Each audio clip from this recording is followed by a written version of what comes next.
नमस्कार। आज मैं धर्म और विज्ञान के बारे में बात करना चाहता हूँ।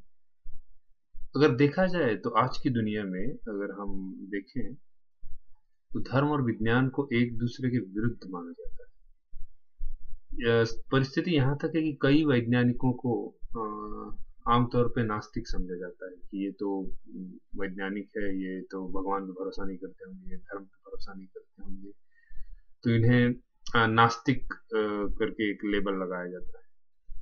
तो अगर हम देखें कि इसकी शुरुआत कैसे हुई, धर्म और विज्ञान क्या ये दोनों एक ही क्षेत्र हैं या अलग-अलग हैं या ये वाकई एक दूसरे के खिलाफ हैं?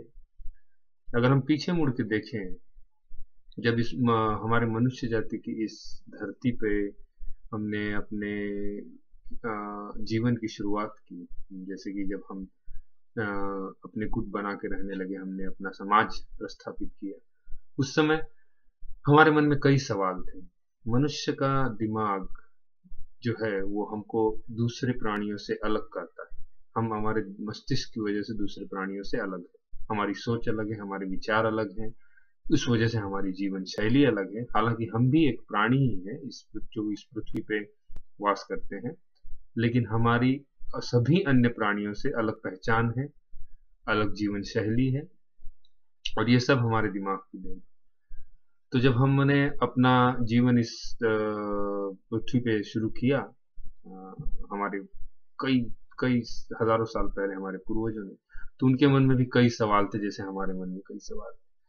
उनके मन में सवाल थे कि ये सूरज किसी एक दिशा से क्यों उगता है और वो दिन भर में जाके दूसरी तरफ क्यों डूबता है। सूर्योदय सूर्यास्त क्यों होता है। सूर्य ग्रहण चंद्र ग्रहण क्यों होते हैं। तूफान क्यों आते हैं।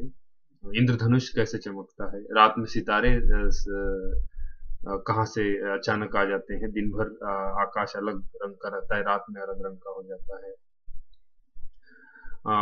फूल पौधे कैसे उगते हैं। कोई इंसान अचानक मर कैसे जाता है। बीमारी क्यों होती है। ऐसे कई सवाल थे जिनका जवाब पाना उस समय मुश्किल था। उस समय जो तकनीकें उनके पास थी, उस समय जो उनके पास साधन थे, उसकी वजह से उनको उन सब का जवाब मिलना मुश्किल था। तो किसी ने एक हल सुलझाया कि भैया कोई एक बहुत बड़ी शक्ति है जो ये सब कुछ करती है। अगर हम उस शक्ति को खुश रखें तो शायद उस शक्ति की कृपा हम पे बनी रहे। तो इससे भगवान का उदय हुआ। हमने पूजा करनी चालू हुई। कभी कभार पूजा सफल हो जाती थी तो लोगों को अच्छी बारिश मिलती थी, अच्छा मौसम मिलता था, तो लोग सोचते थे कि वो शक्ति खुश है। कभी कभार पूजा असफल हो जाती थी, तूफान आ जाते थे, बीमारी आ जाती थी, लोग सोचते थे कि वो शक्ति ना खुश है। तो लेकिन सभी लोग इस स्पष्टीकरण से खुश नहीं थे। कई लोगों ने अपनी खोज जारी रखी। जैसा अभी के समाज में भी होता है। कई लोग जो भी उनको स्पष्टीकरण दिया जाता है, जो भी उनसे बता दिया जाता है, उससे खुश रहते हैं, उसे मान के चुप बैठ जाते हैं। हाँ भैया, ये ऊपर वाले की मर्जी है, जो भी होता है उसकी मर्जी होता है। कई लोग नहीं खुश रहते, नहीं ऐसे कैसे होता है, हम और आगे जाके उसकी खोज करें।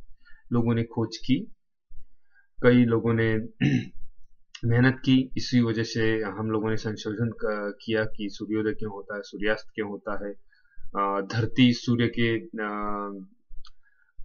आसपास घूमती है या सूर्य धरती के पास घूमता है, चंद्र क्या है, बाकी तारे क्यों दिखते हैं, कई तारे किसी दिन चमकते हैं, किसी दिन क्यों नहीं चमकते। ये सब संशोधन बहुत सारे प्रयासों के बाद, बहुत सारे लोगों की मेहनत के बाद हमने ये सब के उत्तर ढूंढ लिए।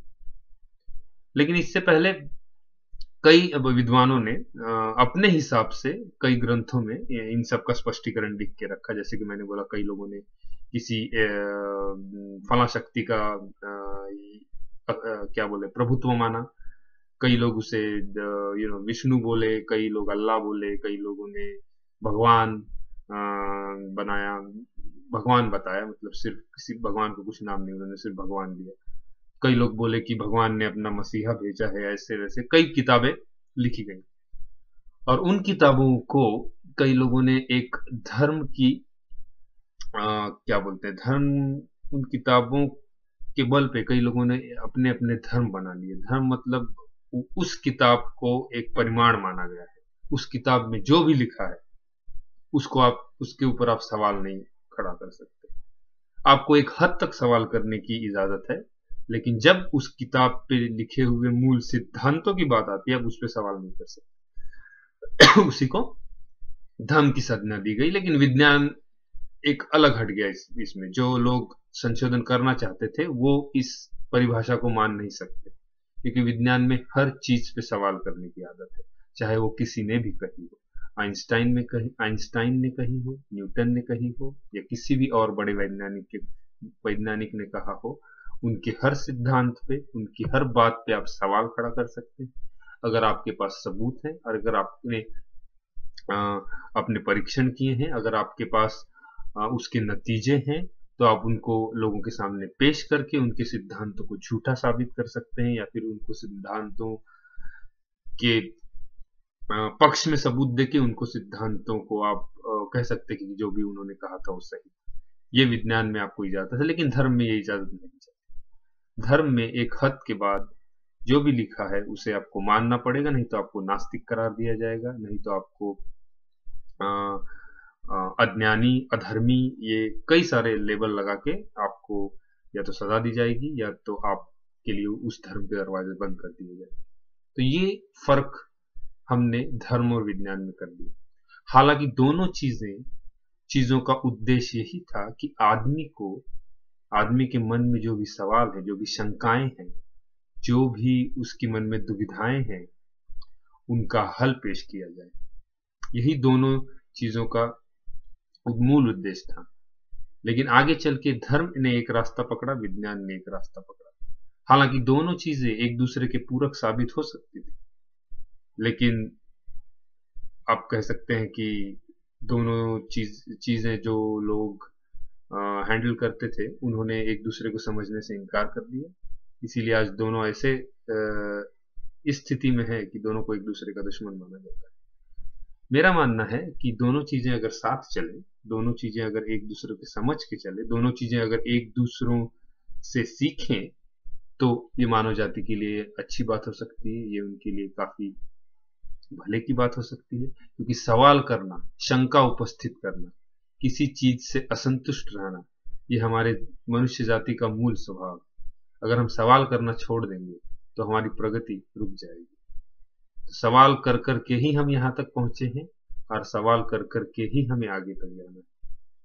तो मेरा ये कहना है कि हमें ये सोचना होगा कि कैसे धर्म और विज्ञान दोनों एक दूसरे से सीख के, दोनों एक दूसरे की सहायता करके मनुष्य जाति का उद्धार करते हैं। धन्यवाद। सुनने के लिए बहुत बहुत शुक्रिया।